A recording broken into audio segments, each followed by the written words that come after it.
l'intéresse, c'est l'homme fétichisé. C'est l'homme comme un objet, comme un objet qui, ayant été phobique ou phobicisé, va être considéré par une tournure de son esprit, elle va le renverser un objet de désir, un objet de satisfaction, en cible. C'est plutôt ça en fait. On cible, pourquoi faire? Pour les sacrifier. Et pour sacrifier, pas simplement l'homme en tant qu'objet fétichisé, mais pour sacrifier une part d'elle-même dans la relation avec cet objet fétichisé.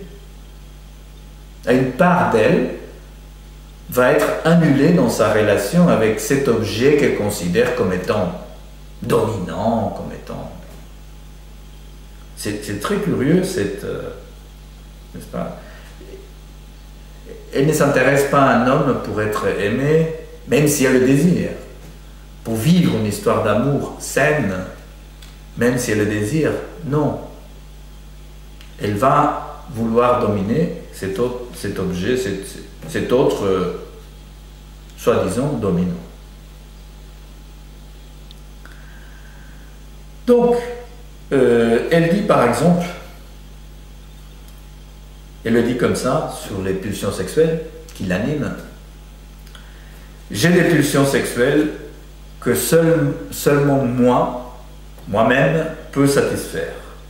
Sexuellement, j'ai énormément de plaisir, à tel point que je perds complètement pied. Et ça ne m'arrive que par la masturbation.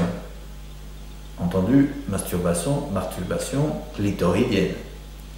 Ça ne m'arrive que par la masturbation, à l'aide d'images sadomaso, avec une grande quantité de gens de mon entourage, dont des femmes, et où je suis complètement dominé.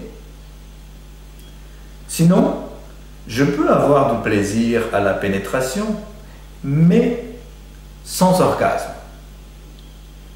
Pas trop.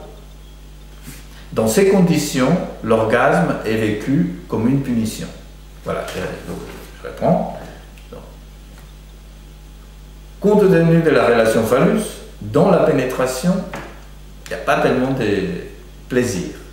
On peut éprouver un peu de plaisir. Pas d'orgasme, aussi peu. Parce que la pénétration est vécue moins pendant une époque, parce qu'après ça a changé, mais pendant une époque, c'était vécu comme une punition. Mais ce qui est curieux, c'est que ça ne l'amène pas à se construire une position de refus, pas du tout. Au contraire, elle va fétichiser ça, elle va donc rechercher, elle va s'offrir très facilement, trop facilement, s'offrir sexuellement aux hommes de passage. En contrepartie, elle a toujours développé une interdépendance amoureuse très importante lorsqu'elle est en couple. Donc il y a une fusion émotionnelle, les limites ne sont pas très floues dans l'espace de chacun, donc elle essaye de mettre des barrières, de marquer des limites, de marquer des frontières. Puis il y a une demande constante de la présence de l'autre pour qu'il soit présent pas tellement dans les ici et maintenant, dans le temps et dans l'espace. Bien sûr, il y a ça aussi, mais c'est pas à cet endroit-là, ce n'est pas cette présence qu'elle demande. C'est une présence au niveau de l'amour sans limite. C'est une présence demandée à l'autre dans l'amour-passion presque. Il faut que l'autre réponde à ce niveau-là. Il faut que l'amour soit passionnel. Il faut que l'amour soit conflictuel. Et ce n'est pas un objet, ce n'est pas une fin en soi, cet amour passionnel. Non, ce n'est qu'un moyen Non pas pour obtenir, disons, un amour idéalisé, etc. Non. C'est pour pouvoir manœuvrer vis-à-vis de l'homme. Voilà. Donc, dans ces relations de couple, elle me fait part de sa règle des 3 M. 3 M. Mensonge, maîtrise et manipulation. Il faut mentir pour contrôler. Et il faut contrôler, donc il faut avoir la maîtrise. Et ensuite, après, avec le mensonge, la maîtrise, qu'est-ce qui va se passer? Elle va manipuler l'autre pour contrecarrer probablement la domination, pour poser la sienne. Alors elle dit, j'essaye de me faire dominer par la personne que j'ai maîtrisée. Et c'est là où ça va dans les 2 sens de la domination, parce qu'elle va contrer la domination de l'autre, mais elle va chercher à dominer l'autre pour être à son tour dominée. Ce qui est très curieux quand même. Hein. Elle va tenter de se libérer de la domination de l'autre, pour une fois, disons, libérer de cette domination de l'autre, l'utiliser cet autre-là qui a été donc neutralisé, qui a été dominé, pour qu'à son tour, lui vienne jouer dans sa scène fantasmatique à elle, comme étant un personnage qui va la dominer. Mais il ne pourra la dominer qu'à sa guise à elle, à partir du moment où elle le décide. Donc, je répète ce qu'elle dit, j'essaye de me faire dominer par la personne que j'ai maîtrisée. Ce n'est pas mon âme qui est dominée, mais plutôt mon corps. Voilà, donc non seulement la domination va dans les 2 sens, mais en plus, la domination, elle ne s'applique pas à toutes les relations, à toute la partie de son existence, toutes les parties de son existence. Non, ça s'attache uniquement à son corps. Donc il y a presque 2 processus de fétichisation. Il y a le corps de l'autre qui est fétichisé, le corps masculin, mais aussi son propre corps à elle, le corps de Eugénie. Voilà. Et donc là, dans ces relations qui vont à contresens et qui sont paradoxales, qui sont contradictoires, qui ont des paires antithétiques,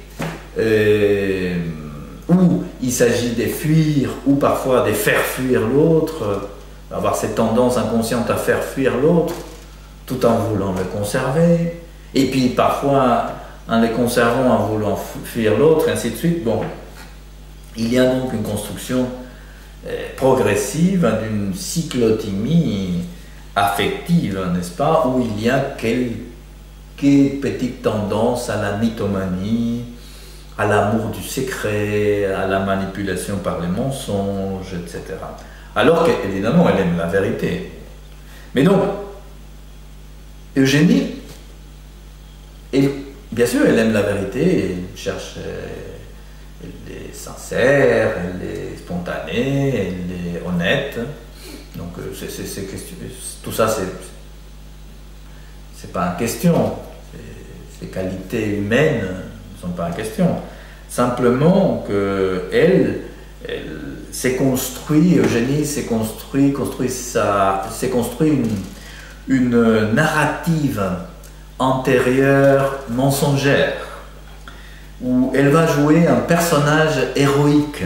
C'est très intéressant ça, c'est très important, que dans cette narrative intérieure, elle va jouer le rôle d'un personnage héroïque qui vit d'aventures, de voyages, d'amour clandestine, d'intrigues sexuelles, d'événements remplis d'omissions et de secrets, et qui se terminent souvent en conflit, en désordre, en scandale. Voilà, à peu près, c'est ça à peu près la formule générale de la construction de son fantasme. Cette narrative, ce récit qu'elle s'est construit, n'est-ce pas?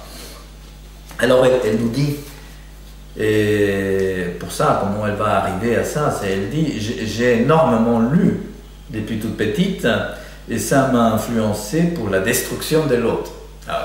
Il n'y a pas de méchanceté, c'est une destruction de l'autre fantasmatique. Elle dit, moi j'ai créé les conditions de mon ennui alors que Madame Bovary les subit. Elle-même, elle se pose là en tension avec Madame Bovary, tout en ayant une démarche plus évoluée, si on ose dire. Et, puisque Madame Bovary termine très mal, bon, peut-être pour ça, elle ne veut pas aller jusque-là, évidemment, mais elle prend quand même une bonne partie de l'existence de Madame Bovary, mais elle va la faire cuire à sa sauce. Donc, partant ainsi d'un projet fantasmatique, d'insoumission, de rébellion, n'est-ce pas? Et des rébellions contre l'homme. Elle possède la ferme volonté de dominer à son tour l'homme. Au point que donc pour arriver à ça, pour dominer l'homme, dont elle s'est libérée, pour dominer l'homme, il va falloir qu'elle s'identifie à lui. Il faut qu'elle s'identifie à cet agresseur désormais agressé. Il faut qu'elle s'identifie à ces persécuteurs maintenant persécutés. Il faut qu'elle s'identifie à cet ancien bourreau devenu victime. Voilà, c'est la deuxième partie de la formule générale du fantasme. Il y a d'un côté la narrative où elle vit, n'est-ce pas, ces choses-là, et de l'autre côté une identification à l'homme, une identification masculine, mais pas une identification masculine générale. Elle ne veut pas être un homme. Non, elle veut être juste et s'identifie à l'homme qui domine, tout simplement. Et qui domine où? Pas forcément dans les relations générales de la vie, non, dans les secteurs de la séduction, de l'érotisme, de la sexualité, de l'amour. C'est à ce niveau-là qu'elle s'identifie au masculin. Alors, la position d'Eugénie nous fait évoquer, et nous allons évoquer pas mal des cas, pas mal d'autres personnages de la littérature, hein, comme Madame Bovary, comme Fraulein Els de Schnitzler, comme d'autres personnages dans le cinéma aussi. Mais là, la position d'Eugénie nous fait évoquer d'abord l'histoire de Mine. Mine, l'ingénue libertine. L'ingénue libertine écrit par Colette. Cette fille-là, Mine, elle souffre des rêveries d'amour tout à fait fantasmatiques, dont les attitudes ont la plupart du temps une grande valeur de séduction. Elle a été très insatisfaite dans son mariage, hein, et vit avec sa mère qui est restée veuve. D'ailleurs, on pourrait se demander jusqu'à quel point les commentaires, les critiques, l'insatisfaction, les reproches que la mère peut faire, a pu faire, et qu'elle aussi d'ailleurs en tant que fille a pu faire, donc la mère au mari et elle à son père, donc même personne, quoi. Et toutes les deux on peut faire à cet homme-là qui était le mari de l'une et le père de l'autre. Et on peut se demander jusqu'à quel point ces commentaires-là, ces critiques que la mère véhiculait, n'ont pas eu un retentissement incroyable dans la psychologie de la petite Mine. Donc, très insatisfaite dans son mariage, Mine, la jeune Mine, recherche désespérément l'amour. Mais c'est surtout qu'elle cherche l'accomplissement sexuel féminin. Cette autre jouissance qu'elle n'a jamais pu avoir, cette jouissance sexuelle autre qu'elle n'a jamais pu vraiment vivre. Aucun homme n'est parvenu à lui donner. Donc, on peut se demander, n'est-ce pas, jusqu'à quel point le vécu